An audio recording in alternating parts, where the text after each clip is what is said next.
Actually, no. I was going to take the lid off this coffee, but then I'm like, I'm going to spill it all over myself in the middle of the pod. So 100%. lid on. Yes. I'm always fearful that I'm going to spill coffee in front of myself and embarrass myself in front of everyone. Like that time at Target? Oh, yeah. I almost did it a second time at the same Target like last week. You're like, wouldn't that be fun? I was like, no, you did not have a good time last time. Anyone that's watching or listening to the Look Mum I'm Hustling pod, welcome first and foremost. Let us know in the comments or just hit us up with DMs in Instagram or something. If you spill coffee or any type of beverage in a shopping center or a mall, do you just leave it or do you wait for a staff attendant to come and clean it up or you just bail? Yeah. I think you got to stick around, right? Depending on how bad it is. The nice thing to do is stick around. We had to actually get someone twice. We were sticking around for that long and be like, is anyone coming for this coffee spill? And lucky you have a wide stance because the spillage just kept getting wider and wider. It did, yeah. Basically ended up doing the splits right in the middle of the baby aisle. And I'm pretty sure it's like Christmas time as well. So it's like super busy. Like, God damn it. I just want to put out these goddamn decorations. Yeah. And I have to deal with some numpties coffee spill. Stale coffee on the floor. Yeah. Pardon me. So yeah, I was leaving the lid on for this episode. Smart. Running late. Couldn't have time to make our own coffees this morning. So we had to. No. We took a little bit of a cheat road and got cheat code and the cheat road. Yes, to the coffees to give us that little bit extra boost. Everything is recording, right? Yeah, I think so. I think so. Yeah. We're good. We're live. You can tell we're totally prepared right now. Technically live. Yeah.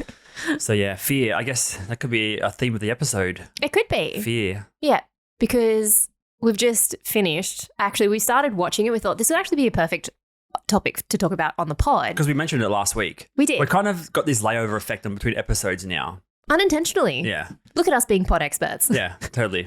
So sequential on purpose. But yeah, last week we talked about what we were going to watch on date night, which was Ancient Apocalypse on Netflix. Yes. By Graham Hancock. Yeah, I was actually very excited. I didn't even know it was out. I think it's just like the childhood person, like the kid in me that sort of loves like the... There's still a big kid inside you. It is, there is. Just like that sort of ancient history and that ancient sort of culture thing because like I grew up on Indiana Jones and like anything to do with like archaeology, like I'm just like, ooh, give me more. So I just grew up on WWE. Yeah. Yeah. Which is why you're like, ugh. Yeah, angry all the time.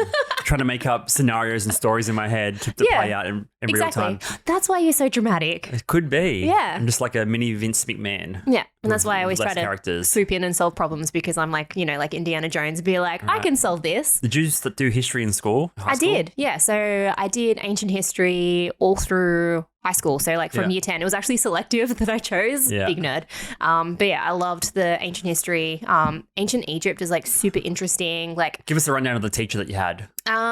Miss Pereira. Oh, you don't have to give out that goddamn name. Well, Pereira's. I know she's married now. It's not even a name anymore. So it's fine. Yeah. Good save. Yeah, because she came into work once and I was like, Miss Pereira. She's like, that's not my name anymore. I was like, sorry. But yeah, no, she was actually one of my favorite teachers. She was one of those sort of more of the younger ones, super in touch with like the kids and stuff. How young? Like when you're super young, like back when I was in school, back in the early to mid 2000s. 100 years ago, yeah. Like what age are we talking here? Because like I feel like it's when you're younger, you don't realize how young and old people are. You have a kind of I'm sure she was perspective. Like mid 20s. I'm assuming mid to late 20s. That's pretty young. Yeah. Substitute or like full time? No, she was like full time. Okay. But yeah, she was just not cool. Like she was cool, but yeah, she was just like the way that she taught was like super interesting and like super involved. You know, she'd be one of those teachers that sit in front of the desk, you know. The old lean back. Yeah, the old lean back and sort of like talking about it and sort of get everybody involved in the discussion. Be like, what do you think sort of happened? Because like when it comes to history, because a lot of it's just based on interpretation and like just trying to figure out what it all means, there's still a lot of like discussion that can be had around it. And one of my favorite ones was definitely around ancient Egypt was cool. And like the Aztecs and the Minoans were really, really interesting as well. Just like these advanced cultures that were able to build these crazy things. And obviously they did a lot of sacrifices and stuff like, the Minoans did 100%. Minoans? Is it Minoans? I'm going to get into this, but I did ancient history for a couple of years. I don't even know if it was an elective, compulsory type thing. I'm not sure why I was there, but I was not interested. And there's like one or two particular moments that I remember in class, mostly goofing around, but not anything that I learned. But I'm pretty far behind the 8 ball on ancient history, so you might have to get me up to speed a bit. Oh, I'll try, but it's literally, how long has it been since I've been in high school? Like 15 As long as years. as long yeah, as it's as long as you. And I didn't do too well at my HSC anyway. But yeah, You it was did what. history for HSC. Yeah, I did advanced. Like not. Well, you should be history. you should be the expert in this episode then. Yeah, that's why I like Indiana Jones. Like, I wanted to be an archaeologist for ages, and they were like, "It's super hard to get into," and I was like, "All right, I'm going to try something else." It is, right? Yeah, it's super hard to get into. But yeah, like ancient Egypt was probably what we did. I think ended up being like the final exam and stuff on, just around Tutankhamun, who's the big popular one. Like he was so popular only because his tomb was widely undiscovered. That's why. And I'm probably going to get a lot. There should be a fact check. We should have a real live fact checker for this episode. Oh, no, I'm joking. I remember like a lot of the names, but I don't remember the stories per se. Yeah. He's the one that allegedly they built the pyramid for his tomb, right? He was supposed to be like, wasn't the pyramid supposed to be his basic tomb? Like it was built for him? No, well, or he died at like 13 or something. Yeah, so he was super young, but like he didn't actually have much of an impact. It was his dad and his dad's dad that was like heaps popular and actually made heaps of waves in Egypt and everything. But the only reason why, hang on, before we get on, it's Tutankhamun, right? How do you pronounce it? I'm Aussie, so okay. Tutankhamun. Yep. Yeah. But yeah, the only reason why he King was Tut, is that the same King guy? Tut, yeah, same guy. Yeah, different name. Like Yeezy, Formula it's his nickname, Tut. King Tut. Yeah, Tutankhamun. Tut. Yeah. But again, the only reason why he was popular was because his tomb was like all intact and everything. So it hadn't been raided or anything like that. So they found a lot of his stuff, but like he only reigned for like a short period of time. They made him change his name and everything as well because his father was quite controversial. So his father, Akhenaten, that's the dude that you really want to pay attention to. There. Akhenaten. We should. Oh, this is interesting. I was not interested in this at school whatsoever. I remember learning about some floods and stuff, and we had to. This is how boring our school was. None of this stuff I remember. A couple of names, as I said. The only memorable part of that entire year, or probably 2 years of doing ancient history, was we had to like make a song about an event and then like sing it in front of the class. What did you pick? So we just, I don't even know what the event was. We just made a little jingle basically about the floods and growing crops. Yeah. That's all I remember. Like I was probably the worst student. We should go put this on pause and go get the history books? The school card results out to see how bad we did. Year 7 to year 10, like history was compulsory. So you did like modern history and then ancient history. And then year 11 and year 12, that's when you selected whether you wanted to do history or geology or not geology, geography. Yeah. So yeah, it was a selective in year 11, year 12. Maybe it was geology. Maybe I'm just mixing it with geology completely. No, geography. Geography. Yeah. Fuck. Geology's the rocks. I was good at music and math. Oh yeah, no, you're a very mathy person. I'm a math person. And science. You're good at science as well. Science and chemistry and stuff in school, all I did was just try and troll the teachers. Troublemaker. I don't know how I got through. But I basically ended up doing a science degree, and I'm fascinated in all this stuff now, which is something like I guess is kind of incorporated into this episode as well, is just schooling and education. Yeah. And like how meaningless a lot of it can become, because you don't really find what you're interested in and what your hobbies are until you're in your early adulthood, I guess. Yeah. But without getting off track, Tutankhamun. Yeah, so Tutankhamun. So he actually didn't make much waves in the way of like history or anything like that. Did you want me to switch over? Is that why you did that? Yeah. Thumbs. Okay. Yeah. But it was his father Akhenaten that sort of made waves and everything. Was that King Ak? Because there's King Tut, King Ak? It was called Akhenaten. Okay. But he was I don't think it's like, they actually... This is going to be like all over the place. So I'll try to make sense. All right. We'll map it out for you guys. Yeah. So the whole reason why Akhenaten was super popular or he made waves was he was the first sort of pharaoh to worship one god. So the whole idea of like that one god, the sun god. So what he did was move everybody from like, I guess the main place in Egypt where they had all the pharaohs and stuff normally go, and move them like all the way across the Nile, into the middle of the desert. You're talking about the coffee, the Kmart aisle. I know. Move them across like the Nile and set up shop there just to worship that one sun god. And it was quite controversial because you're meant to be worshipping all the gods and everything. What other gods are there? There's like, you've got sun, death, you've got like fertility, you've got harvest, there's like multiple ones. Is there, I'm not sure if you know this or not, or what your interpretation is, why would you start to neglect other gods and worship one? Was it a particular like era where like the sun was like so much more important that they had to like stop praising other gods and stuff and just focus on the one? Or like Is it a time period thing, an era thing? Well, potentially, like the whole idea of like the pharaohs, like again with like royalty and things like that, they were like not gods manifested, but that the gods spoke through them and everything. So he obviously got, I know, like a vision saying that this is the one true God that we should be worshipping. All right, let's move everybody over here. And again, a lot of that stuff, like you said, is based in fear. So if he probably felt like if he didn't move everybody across, they would get, I don't know, they would have a drought or they would have, you know, a plague or something like that. Did he have the people in his best interest, or he just wanted to keep the slaves going? Potentially. I imagine there was so many slaves back then, Oh, especially for sure. to like build these pyramids and stuff, which we're going to get into a lot of pyramid talk. Mm-hmm. But yeah, it's like you said, a lot of it is still up for interpretation. Mm-hmm. So you don't know how people think back then, what they eat, we can just only imagine you want to have the one God and pray to the sun God. Yeah. There could have been so many other intentions behind all this sort of stuff. Whether these people are even real, are they actually real, or they're just still? Is there proof? Yeah, is there proof? So they've got like all the hieroglyphs and stuff. I'm horrible with this stuff. So then, so Akhenaten was like the weird sort of like he's crazy. Like, why is he doing this to moving all the people and stuff? Mm-hmm. Because from memory, Akhenaten's father, I can't remember his name, but he was an amazing pharaoh. Like he was awesome. Everybody loved him. He did really well for the people. His son came along and then just like ruined everything. And then So King Tut ruined everything. No. Akhenaten ruined everything. Let's get the facts right real quick. So Akhenaten's father. Yep.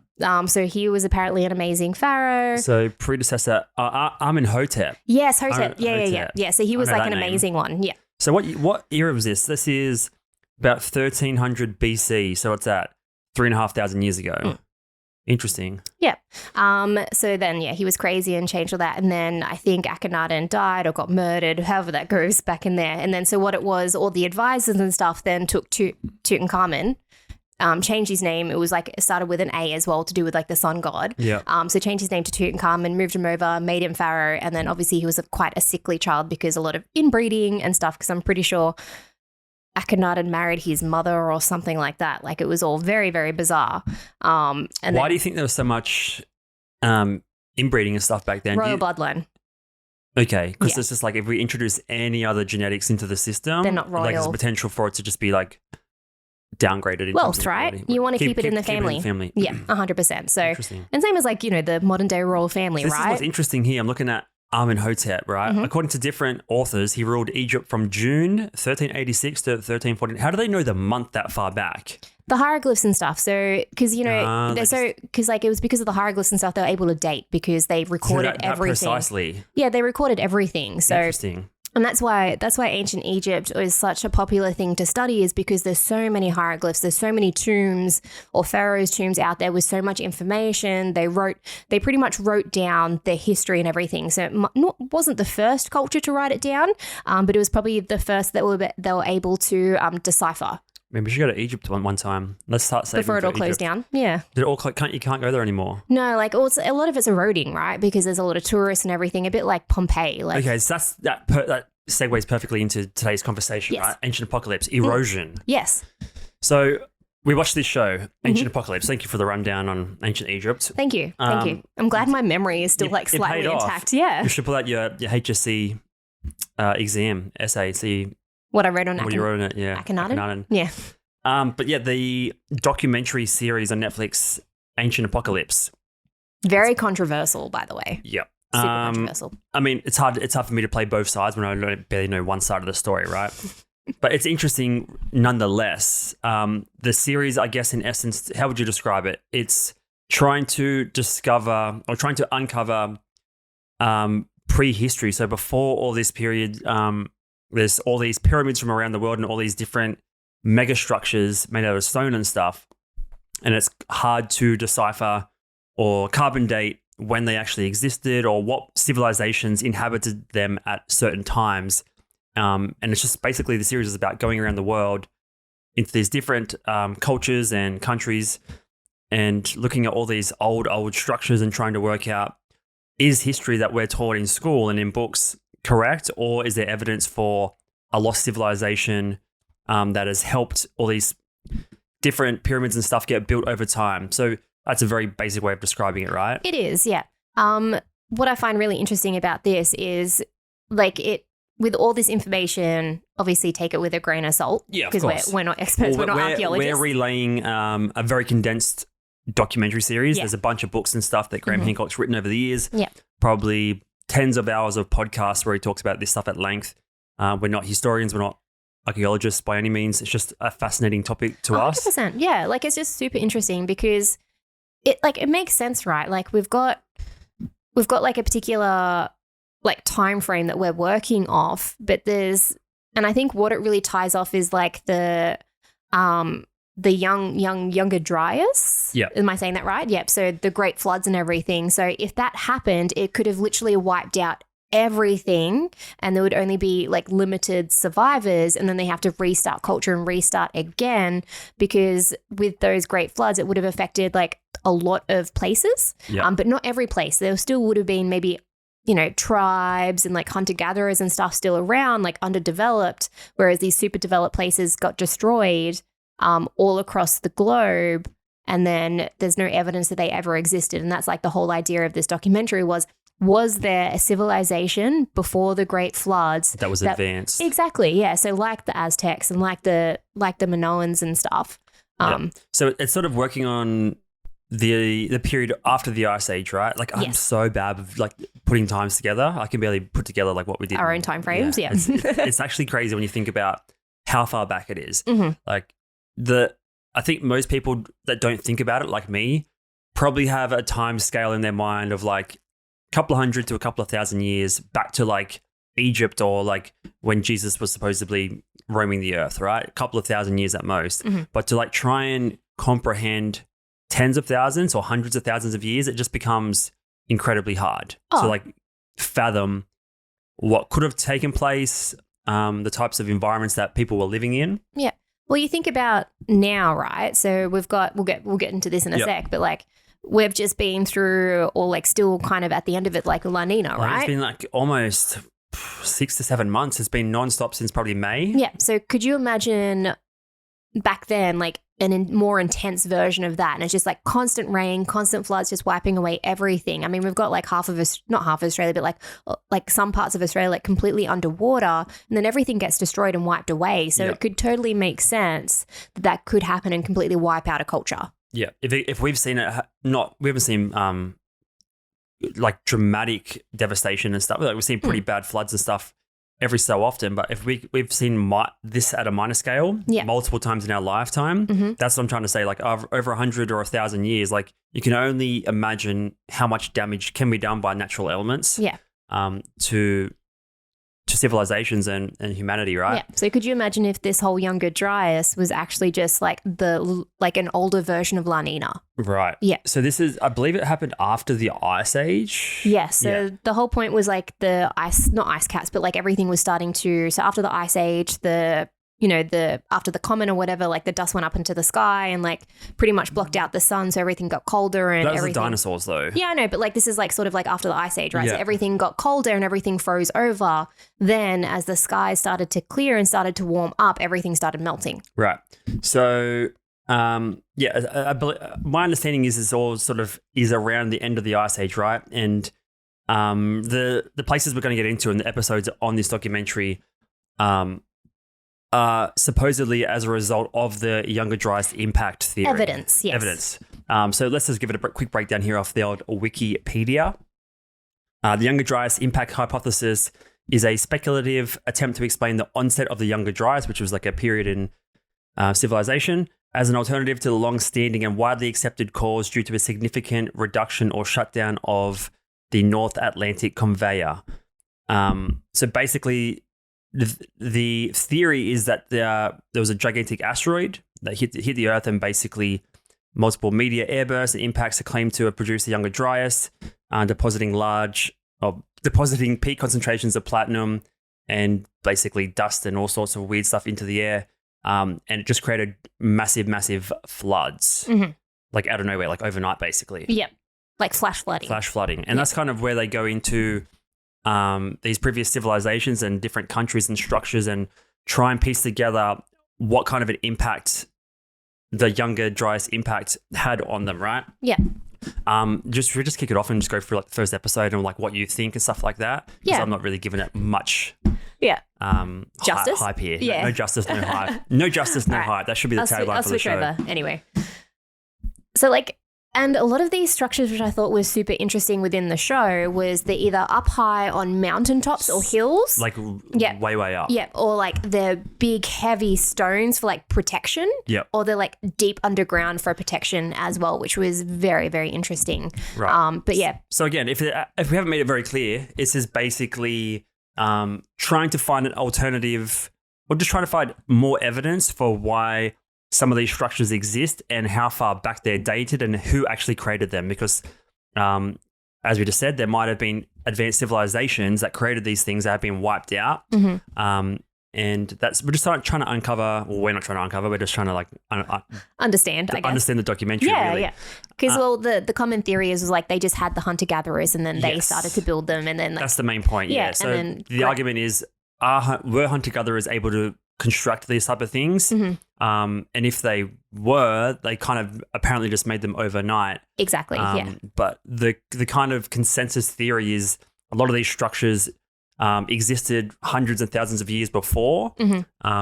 And then different newer civilizations sort of discovered them and then remodeled them and started inhabiting Or them over built time. on top, Or 'cause built on top. They were destroyed and they built on top, and they're just like everything is just like another layer of a new civilization Yep. on top of it. So I guess the main thing is, if you're like me and you're a bit of a dummy, just try and consider thousands and thousands of years apart between when civilizations are sort of living in these areas and like how advanced they can become over time. It's like a massive time frame. we're It's a dealing massive with. it's a massive mindfuck. Yeah, Basically. yeah. So who knows if this theory is right? Who knows Yeah. if the It's just comment? fascinating. Yeah, it is. 'Cause 100%. it's not really conspiracy theory. It's kind of like just getting one step closer to not the truth, Yeah. but one step closer to finding out the next bit of info. But it's so a lot of these things are so far gone now. It's so hard to get information and data. Again, it's all speculative. Yeah. And But you can't really speculate on like a stone structure or a fortification on a mountain or some sort of design. You can't Yeah. really argue that, right? It's there. It's just who built it and how long ago was it built. Yeah, That's exactly. the main sort of Yeah. theory question. So this I'm one, sorry. I'm just not on top. I'm the coffee is just yeah. I know. Sorry, and I'm like Rambling. because I love history. I'm like I'm talking over you as well. I'm screwing up the history here. Sorry, history buffs. If there's a history buff listening to this, Yeah. you're on the wrong podcast. Yeah, this is just two people chatting about the theories. Okay, so first episode it was about Gunung Padang in Indonesia, That was but that was a throw to you to Oh, take thank over you. that bit. Yeah. The biggest thing of this, I think one big issue that Graham Hancock has is people just won't come in and have a look at it anyway. So the actual experts, because he's just a journalist, he's not an expert himself. He's just a journalist. Yeah, he doesn't have any scientific No. education and stuff. Yeah.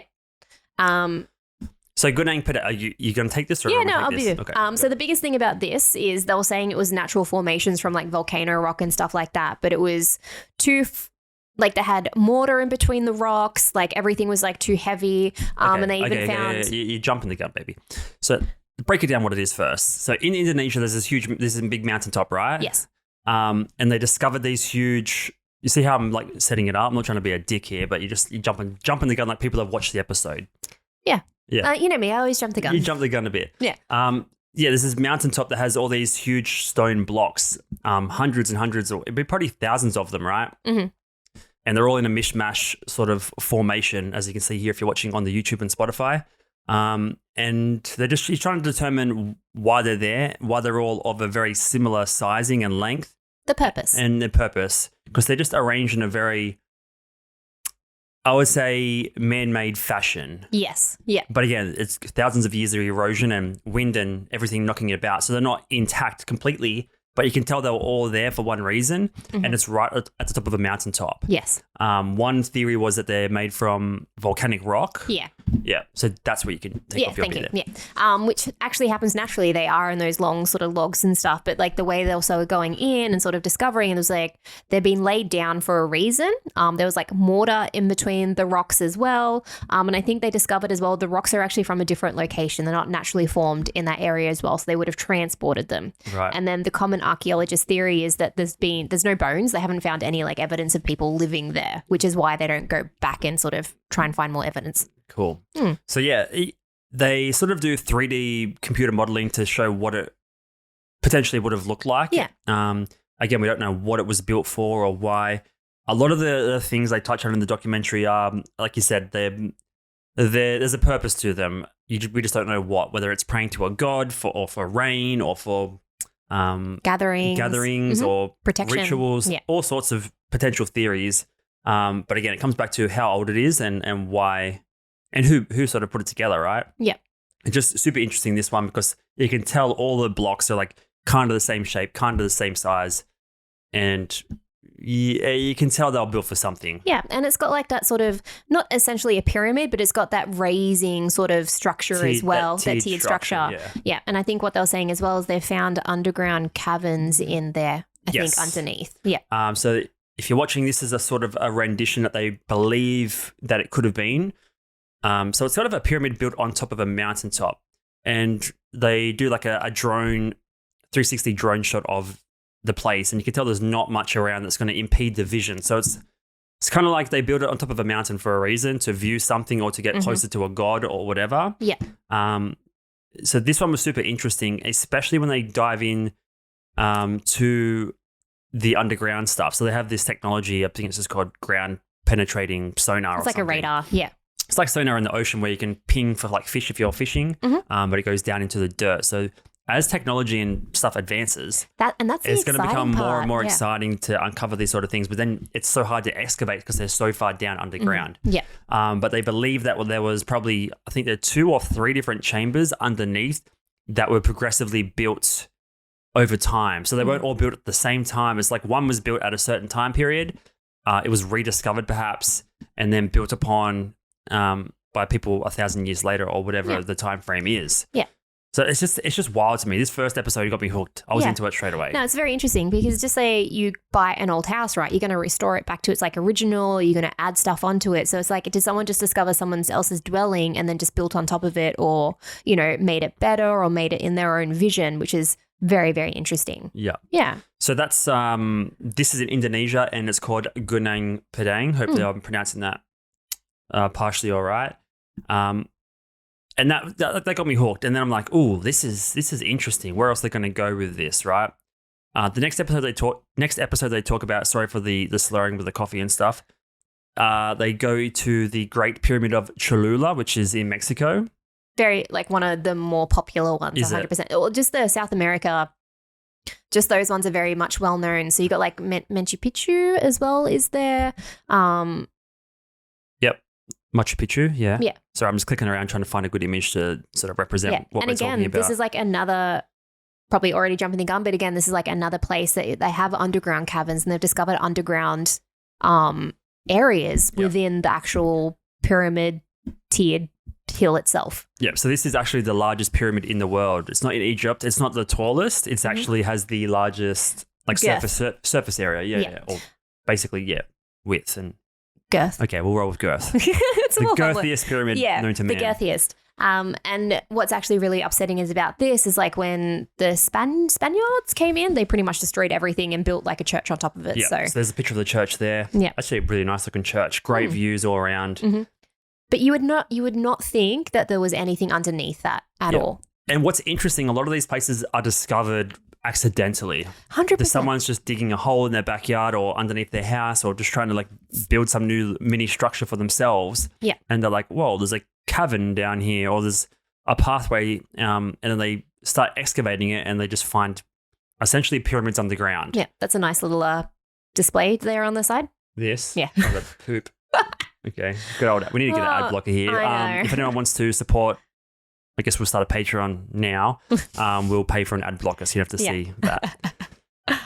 So that one was super interesting. It's a really clean looking one. It kind of looks like a more modern pyramid, if that makes sense. There's not heaps of like hieroglyphs hieroglyphs are probably just from in Egypt, right? Do they have hieroglyphs everywhere or they have their own sort of versions? They would have their own, yeah. So like just sculptures or just like, chiseled into stone. Whether this has been just a little bit more looked after, maybe it's a little bit more of a popular tourist attraction. So they're, looking after a little bit more. But again, they've got, and another thing from like Graham Hancock is there's heaps of caverns and heaps of rooms and stuff underneath, but they're not just they're not going into them and not having a look or trying to. For whatever reason, right? Like maybe it's a protected land area now. 100%. You can't really dig into it. Yeah, which is a huge issue now these days as well. So could you imagine how much protected. Exactly, heritage protected, or maybe indigenous cultures have it protected so no one can actually get in there. But again, it's one of those things where he just wants someone to come in and have a look, and they don't want to. So yeah. But like you said, the common theme here is that there's smaller pyramids sort of underneath, and they've built over time. So the thing I had to wrap my head around the entire time is, again, the time span and how much the earth can change, and like dirt and wind and stuff can build up and basically create little mini mountains and hills over time. Like it's hard to wrap around because you don't see it in our lifetime, right? No, you don't. And like the earth as well, like is on an axis and not spinning properly and all that kind of thing. So depending on where it is within its cycle within the year, like it's different. Like different things can actually happen to the environment around you. Yeah. Probably not going to have time to go into all of them. We can touch on one or two more of our favorite sort of episodes and places. But another interesting aspect to all of this is who had the technology to build this stuff? Yes. And how was it passed on from civilization? So there was basically great floods everywhere, right? Whether it's from the Younger Dryas or whatever it was, there was great, massive floods across the entire world. Yeah, and heaps of different cultures actually have records of a great flood happening as well. A great flood. And they also have records of some sort of either a god or a giant or some sort of basically superhero that comes in on a boat or something and teaches them technology and ways to create this stuff. So it's like, who passed this information on? Was there indeed an advanced civilization? Because a lot of the, I guess, history books believe this is all hunter-gatherers and stuff. Yeah. I mean, we wouldn't be able to build these stone walls and structures because it's us and we're weak to begin with. But as a hunter-gatherer, your main job is just staying alive, staying alert, getting food, seeking shelter. Yeah. So like the ability to like carve and carve out big rocks and stuff and put them together in a fashion that represents some sort of pyramid or structure is pretty insane. On top of understanding how the stars and the universe works and the sun works to sort of play into favor the different types of year and stuff, because a lot of these have symbols and stuff about the sun and the 100%. constellations, and they sort of base their entire life and civilization around the sky, because that was their common theme with everyone, right? I was about to say, we're having like this discussion yesterday, like what's one thing they all have in common is looking up at the sky. Yeah. Like that's everything they see. And because it gives you all the news. 100%. And because there's no light pollution or everything, you see literally everything that shoots past. So whether it's a shooting star, whether it's a comet, like all these like constellations and everything, like you can see everything. And people used to navigate by the sky. And I think from like what we're discovering is they used to, I guess, tell like the time of year it was from the sky as well. So like summer solstice, winter solstice. So precisely as well. Yes, 100%. So precisely. Yeah. Yeah, it's just super interesting. And I guess, again, it comes back to the intention, right? Why were they built? Like there's arguments that they were built to live in. They were built to pass on messages to prevent future civilizations from going through the same turmoil from catastrophes like the floods. Yep. A lot of them are, just trying to warn people. This happened in the past. It killed a lot of people, killed everyone off, using this pyramid and using all the images and stuff we've carved into stone. Don't let it happen again, basically. Yeah. It's almost like just a messaging board. 100%. And I think that was in Gobekli Temple, if you wanted to pop that one up. Gobekli Tepe, yeah. Oh, sorry. I think that's probably, from what I know of Fingerprints of the Gods, I haven't read the whole book. It was pretty dense when I tried reading it probably 10 years ago. That is, they believe, the main reason why they built Gobekli Tepe, which is in, I think, between like Turkey and Syria. So there's a whole basically underground city that they discovered. There's, as you can see here, big tarps over the entire thing as they're excavating it, and these stone pillars that have carvings of the not the galaxy, the like the constellations and stuff. And it was essentially like their calendar, right? So they said if the constellations are ever in this pattern again, like watch out, it's gonna, whatever the big catastrophe was. And the way they sort of have it is they've essentially got like it's got its own version of like the Rosetta Stone. So they've got like one particular pillar that gives more information than anything else. Yeah. And again, this is sort of tying back into fear. It's a loose segue, but it is there. It's just fear that civilization is going to get wiped out again, and trying 100%. Their best with what the tools they had and the information they had at the time to pass on that information. Yeah. Well, you had not much else to sort of go off, right? So like you're at the whims of nature. Like you didn't, and if these were hunter-gatherers, or just say if you were the ancient civilization and you were like happy and going about your life and like got agriculture or whatever it is, and then all of a sudden it gets all destroyed, you're going to have that fear of be like, far out, I need to let other people know about this. And they go through and then help these people build these structures and be like, look, this could happen again. So like, let's protect ourselves. Yeah. Yeah. I'm going to teach you everything I know to give you a leg up so it doesn't happen again. And it's not like they knew who was going to end up or uncover these pillars and stuff, right? They didn't know if there was going to be 100 years, 1,000 years. Maybe it was meant for us in this time with all these floods and stuff going on. Like, who knows who it was meant to be left for? Mm-hmm. It's just so fascinating, and I guess you could go down a super deep rabbit hole with this, which is what Graham Hancock has done. Yeah, he's like dedicated his whole life to it. But one of the most fascinating parts of the entire series was what do they call this pillar? It's pillar 52 or something, I want to say. Pillar 43. T-shaped pillar 43. So it's you can describe it if you want, and I'll read the little bio underneath it. Yeah. So because they obviously don't have much to go off, so a lot of their symbolism is like represented from animals. Also, this is like obviously they're all hustling, right? This is the hustle. Yeah. 100%. They're all hustling. Yeah, exactly. They're hustling to stay alive. Yeah. Just wanted to throw in the whites on the pod, that's all. No, that's fine. Yeah, so they've got like a vulture. So it's just like representing the constellations in the sky. As they could determine it the best they could at the time. Yeah, right? so it's almost like a time stamp or a time. So if it's in this position, if this is in that position, you're going to get destroyed. So, right. So it's a T-shaped pillar with a couple of representations of the sun and a couple of animals. There's like a scorpion or spider and a couple of different types of birds. Again, like the constellation, it's up to your interpretation of what it forms, right? They're just dots in the sky. Yeah. It's like a etch-a-sketch. Like you choose what you want it to like it represent. Yeah. It's just dots, you put them together. And depending on where you live in the world as well, you're going to see different parts of the sky, like different constellations. So like here in Australia, we see the Southern Cross, like we see the southern part, like we're a little bit different. All right, so T-shaped pillar 43, just a handful of the giant circular and oval rooms at Gobekli Tepe have been excavated so far, but surveys show many I'm not on it today, am I? You got this. But surveys show many more are still buried underground at the site. So there's still so much more to uncover, right? Each of the round rooms is defined by a ring of hulking T-shaped pillars. Most of the pillars feature ornate carvings of animals like snakes, foxes, wild boars, birds, and other critters.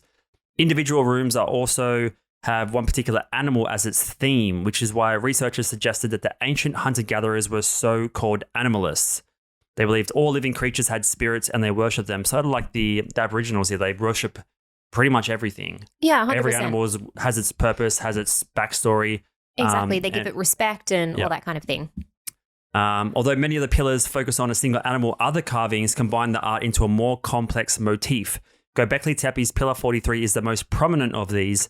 This captivating pillar appears to feature a large vulture, other birds, a scorpion, and additional abstract symbols. And they kind of can piece it together, like you said, at a particular time and date in the night sky when it all pieced together. And they can basically date it to like a 100-year period, right? Because you've got archaeologists, right, that focus on the ground, but there's also I can't remember the term, but the astroarchaeologists, something like that. Yeah, so they look at the sky and they look at so apparently you can actually backdate. You have like the sky, right, and you can actually move the time frame back to like where the Earth was, where the constellations was, which is pretty crazy.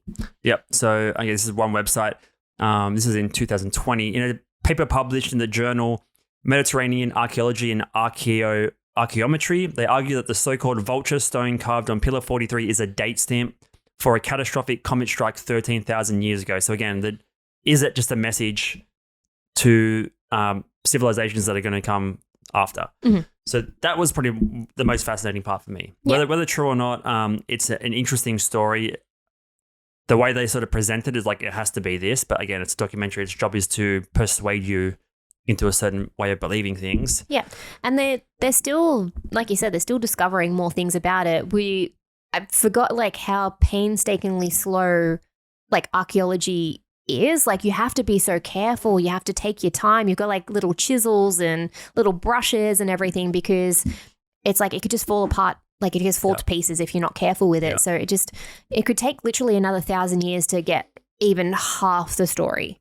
Yeah. Very, very slow and fragile work, especially like we said, they're probably all World Heritage sites and stuff like that. Imagine being like a supervisor of like people that are chipping away. You'd be so stressed out all the time. Yeah, I know. You'd just be looking like over the shoulder, just be like, oh my God, be careful. But it's interesting to even think about this stuff. I mean, you can go down a rabbit hole of what it all means, but it kind of ties into the other topic we wanted to talk about today, which is just population, right? This week, the world hit 8 billion people. I know, like the other day. Yep. Crazy. It's crazy. Yeah. So we're looking into, I guess, the growth of civilization, the growth of population over the time. Like back, who knows how many people were on Earth back then, especially if they got wiped out by these, gigantic floods and asteroidal comets and impacts and stuff. And some of those structures they were saying could hold up to like 20,000 people and things like that. So how many people were around? Like that underground one as well, which we can talk about a little bit later if that was a super interesting one. But with that 8 billion. 8 billion, yeah. And they even said it's actually been on a slow increase, I think, since the 50s. It's slowing down now. Yes. It's slowing down now. So we'll pull up this article here. You are now one of 8 billion humans alive. Let's talk overpopulation and why low-income countries aren't the issue. So there's been an incredible number of humans considering our population was around 2.5 billion in 1950. So we're at 8 billion today. That's triple. It's crazy. In 70 years. That's a lot of people. In 70 years, it's tripled. That's a lot of people. It is. Yeah. Watching our numbers tick over, blah, blah, blah. We can choose to adequately and equitably feed a population of 10 billion by 2050, even as we reduce or eliminate global greenhouse gas emissions. So the thing with populations is it's hard to know what's going to happen, right? Because in 1950 there was 2.5 billion, and I believe since then, it's been going up about 1 billion every 12 and a half years. Yeah. And now the next billion, they think it's going to take 15 years. So the rate of growth is slowing down a little bit. And I guess there's always been concerns about sustainability and how many kids should I have? Yeah. Are we going to overpopulate the globe? Will there be enough resources to sustain that many people? Yeah. And with like the more people, there's also been a decline on the actual animals and stuff that we have as well. So there's more animals that are becoming extinct, which is pretty crazy if you think about it as well. Like so many more are like not around. Like there's only like 2 species of like elephants now. Like when, back then there could have been like 100. All right. So in 1950, the world's population was growing at almost 2% a year. So every year, 2% more people. The growth rate now is less than 1% and predicted to keep falling. So I believe India and China have 2 of the largest populations and they're slowing down a lot. Yeah. China's famously had the one birth rule, like the one child, I guess, mandate or whatever you would call it. I don't think they have it anymore. I think you can have more than one children now. Yeah, I think that you could have. I think it was the whole things like you could have more than one child, but only one child was like free for the government. Wasn't it? You had to have one son or something? I can't remember. No, it was like because you know how we've got like Medicare and stuff here. Yeah. Yeah. So like if you had like one child was like covered, but the other one you have to pay out of pocket for. I think it was just. Were they just killing them? Or? No, there was So it was like a terrible thing because like obviously, in most like not too much now because yay go women, but it was one of those things like men was like considered the better to have because they would have jobs and get more money and stuff like that. So it's that's a better where the whole economical advantage. Exactly. Yes, that's where they were kept finding like little girls in like dumpsters and stuff just because they preferred the men instead. Right. So they only had a choice of one. Yeah. They weren't necessarily just having birth once. They were just potentially discarding babies. And because like in that culture as well, you're meant to look after your parents and that kind of thing. So, they're going to go for the person like generally speaking, like that has a job and has the money and stuff like that. It is what they thought. Yeah. But it's not like that anymore, which is good. But here's a kind of interesting graph here, right? So, 1950, there was about 2 billion and now there's, as we said, 8 billion hit this week. It's not official as well. It's like I imagine how hard it is to calculate the exact number. Yeah. But again, they're all estimates, and even estimates in the future are hard to determine because different countries have different strategies and motivations. Like there was a period where I think Australia was saying, was it Bob Hawke who was like, have one for the country and one for your parents or something like that. They wanted you to have like 3 children or something. This is what we're doing the baby boomers, right? They Yeah. they needed more. They needed more people in the workforce. I'll have a look here. I can't remember. There was. I think it was him. Basically there was like a slogan like have one for the country, one for the Commonwealth, and one for your parents or something, because they wanted to have more children to replace the parents that were going to pass away. They wanted to keep population growing because the economy keeps growing that way. And that's like a modern, again, tying into the fear, that's like a modern thing as well. Like the baby boomers are all going to start getting retired. Exactly. Yeah. So they're all going to start being retiring. They're all going to be on the pension. Not a burden, but it's going to be a lot more stress on the tax. Yeah, 100%. So to be able to cover that and everything. So that's another interesting or worry to have in the future is. Yep. And even like I said, they predict that by 2050, I think it was, 2050 here, we're going to hit about 10 billion and then it's going to taper off a bit. And then the question is, do we have enough supplies and resources to sustain that amount of population? But I know Elon Musk is famous for many things. But saying that one of the biggest problems going into the future will be low. What are you doing? Checking? It's recording? Mm-hmm. Okay. One of the problems going forward will be the low number of births. So like not sustaining it will be a bad thing. I don't really know the economics. Can break that down for you guys because we're not that intelligent. That just makes me think of like Handmaid's Tale. Like just the population gets lower and lower and lower. So then does it become like mandatory to have a child? Exactly. So that's it all comes into different countries and different governments and what they want and where they're at. And forcing people to do certain things. I was reading an article about, I think it was India, where they. I should have saved it. Forced sterilization. So let's have a look if we can find it here. Yeah, basically there was a period, I don't know when, I can't go into details, but they force people to be sterilized. Oh wow. Yeah, just it's just population control. Yeah. So that's crazy. Yeah. Obviously the lower off your country, the worse. Fuck, I'm so bad with thoughts and words today. I apologize to the listeners.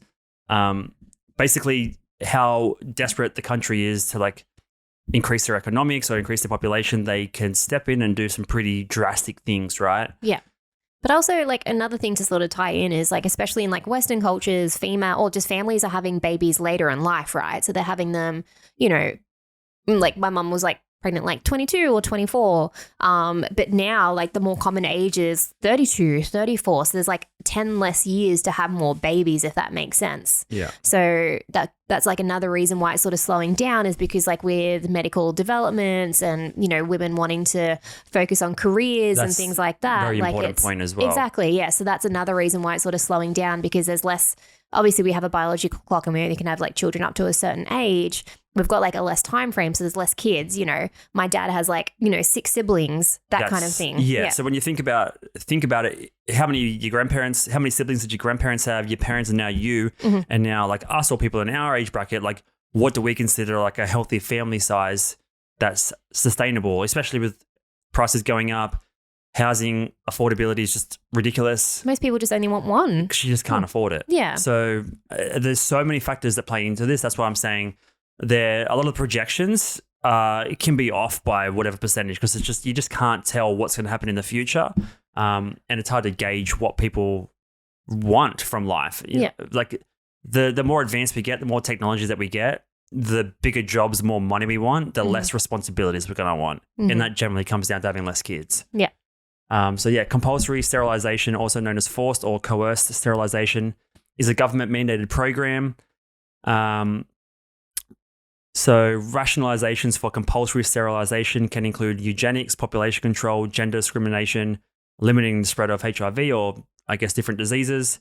In some countries, transgender individuals are required to undergo sterilization before gaining legal recognition of their gender. So it's just like dirty politics and stuff at play Crazy. in terms of controlling the population. Yeah. But in some countries, not everywhere, obviously. But that's one way of controlling it. That's full on, man. It's pretty crazy, right? Yeah. Like it's, and it's like, obviously it's part of discrimination, like taking away your basic human rights. Like that's pretty mental. They would force that onto people. Yeah. So, when it's just sort of like happening naturally anyway. But yeah, one of the main points is that it's not really the lower middle income countries that are overpopulating. Oh, they're the ones that are having the same number of rate of children and births. It's actually the more established countries, first world countries that are having less. Yeah. For the reasons we just outlined, right? So and does that maybe come up to like a part of like privilege and things like that where we can afford to wait, or we kind of, have that choice where some of these people don't have that much of a choice? Yeah, exactly. Or there's just limited ways of managing it, right? Like less contraceptive options. I was about to say, access to like birth control, access to, I don't know, like, healthcare and abortions and things like that. So look at this graph. That's just a wild graph. So 1800 to 2021. In 1800, there was 200 million people. So talking about the ancient stuff, only 200 years ago, there was 200 million. So like, and talking about incest and stuff before, like there must have been so much incest way back when, thousands of years ago, in order to like sustain populations and stuff, which is crazy to think about. Because they wouldn't have been able to travel much at all. Exactly. Because like to travel, you need food and resources and water and. But when we think of like incest and inbreeding, we think of deformities and health problems and stuff like that. That would have been occurring the entire way through civilization. Yeah. It's just like the healthiest of the children survive. Again, it's survival of the fittest, despite having sex with your siblings. Yeah. It's just crazy. Yeah. It's crazy to think about large numbers, like I guess the main point is like such a long period in time is hard to fathom, hard to wrap your head around in our small little finite 100-year lives in terms of population and over the years. Yeah. Like how many people were there actually back then? Like, and again, it comes back to like, what were there up to like 1 million people there and the floods sort of literally culled the population Was there back a billion? down? Yeah. Was there 1 billion? Probably not. Yeah. Because it's the whole thing, like that a lot of it's like based in religion. So the more popular one is Noah's Ark, right? And like coming down and like, two of everything, right? Like saving those, but just because they needed to purge the earth. Super interesting. So, yeah, I think Australia is like ranked 55 for population. Yeah. Like we're pretty high up in terms of economy, economic growth and stuff like that. But in terms of population, I think we're around 50, 55. And we're quite a large. And it's always so funny. Huge landmass. It's so funny when Americans think that like Australia is such like a small country or a continent, actually. They think that we're so small, but we're actually a massive, massive place. But just because a lot of the middle of Australia is hot and, deserty and it's not, it can be habitable. What's that word? Habitable. Habitable. Thank you. But yeah, just high five for the words today. Oh, thank you. It's just a lot of people in Australia live around the coastal areas. Yeah, a lot of it is desert inland, and I was hearing someone say the other day that America, there's probably civilizations there way before what we remember, and like native Indians and stuff like that, right? 100%. And I believe it was like a desert at one point. Most of it was a desert. So again, after thousands of years of whether it's ice age or floods or climate changes to the climate, the environment changes. Oh, so 100%. like it could have been colder here, it could have been warmer. Yeah. Potentially in 1,000 years, it might be more habitable in the center of Australia. Like who knows?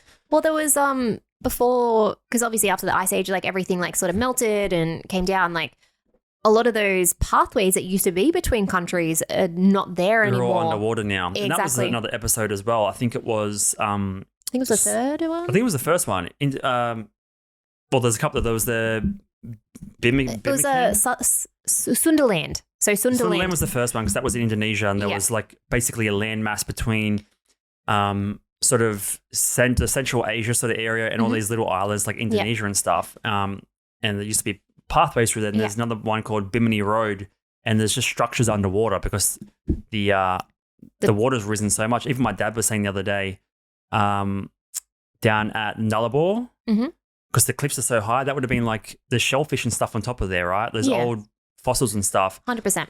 And it's so high above where the current water level is. So you can only imagine how much the world changes over this course of history. And it's for me, it's just insane to wrap my head around. And I wish I had paid more attention in school instead of dicking around. Yeah. Like, and just like I just can't even imagine all the stuff that's actually underneath where we are right now. We'll never know. We won't know. Until there's like just more technology that can like just, I guess, scan the surface of the land or the water and like get some sort of weird 3D image. Yeah. And they're doing that more and more now, which is awesome. Yeah. But like there's just so much history out there that. But no one seems to benefit from that. If they develop, like, wasn't James Cameron doing some super deep water dive at one point in this weird machine? Like, he's just doing it for his own special interest, but it's not like anyone really cares about or there's any benefit to like building this insane technology to like go across the ocean floor and like find remnants and statues and stuff. Because like what would be, because we're so advanced now. There's nothing to gain from it. Yeah, like besides just having a general idea of like where we came from would be one option. But like, yeah, there's no like financial gain, so no one's going to do it. Exactly. Yeah, unless you find like a whole bunch of gold or whatever it is. But even then, like it's not treasure hunting. That's hustling. Yeah, that is hustling. That's why there were so many like grave robbers and stuff in Egypt, and that's why there were so many tombs and stuff raided, just because. I remember learning about that stuff. Was that like what kind of time period was that after they think like King Tut and stuff was around, like more recently, or like it was happening like always, just because it took a lot of them would. You know, they're like sacred or like they're booby trapped or things like that. But, you know, like the whole Indiana Jones thing, they would go into them and raid them because they would be full of gold and jewels. You're just bringing everything back to Raiders of the Lost Ark. 100%. But yeah, that was the whole thing. They would come in and sell off the pieces and make money from it and everything. But you'd have to have like some balls to be able to go in there because they're like, oh, you're going to be cursed if you go in there. Yeah, everything's too strict these days. Like every country has all these limitations on what you can dig up, and it's just, I think we're just in such a not PC world, but everything's so just leave it on that. The iPad died. That's fine.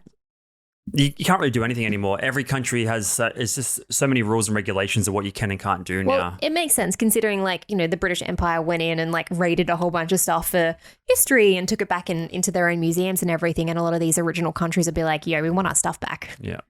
I mean, there's probably still people in this day and age that are full-time treasure hunters. There's probably reality TV shows. Matthew McConaughey.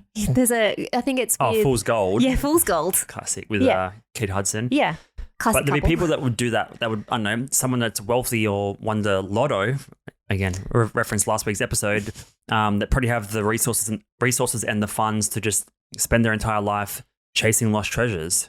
I mean, it'd be fun. Like it's that hunt, right? It's, you know, it's one thing that we love about hunting fun, through for like clothing and everything. But a lot of nothingness. You just every like months and months of just finding nothing to find one clue. But it's that serotonin boost, that rush of being like, oh, I found something that's unique or interesting. I think you're better off just playing Amazing Race. There's more to win there, right? Besides your name in the history books, and that's what some people want. Maybe that's what Graham Hancock wants. He wants like his name to be like, oh, he was proven right. Or, you know, maybe in 10 years time, he's like, nah, he was full of shit. I think because a lot of the stuff he presents is super interesting, but quite controversial as far as I'm aware within the scientific community. If they ever sort of accept his philosophy and writings and information and stuff, all this sort of stuff happens posthumously after they die, right? They'll probably wait till he's been dead for 20 years and then be like, okay, now we're sort of going to add this to the history books and sort of use this as theory going forward. So again, these things take decades and hundreds of years to like uncover and like establish as truth and fact, which is sad because we won't see a lot of it in our lifetime. It's just about being open to like different ideas, right? Just not stuck in a certain way, just not stuck into like just a certain way of thinking. And like curiosity. Exactly. And that's our whole premise, right? I mean, that's why we're always hustling. We're always looking for new ways, new things to discover. Like, why not apply that to history as well? Why be like, No, we've already found everything we need to know about it, so we don't need to do any more research about it. Anything or anyone that's set in stone and absolutely certain about anything there's definitely something Set underneath. in stone? Is that an archaeology term? Oh shit! Oh, Podcast episode set in stone. That's not going to get very clickable views. No. Set in stone. Episode 38. We'll leave it there anyway. Thank you guys so much for listening to Look Mum, I'm Hustling. We'll see you guys next week. Bye. Bye.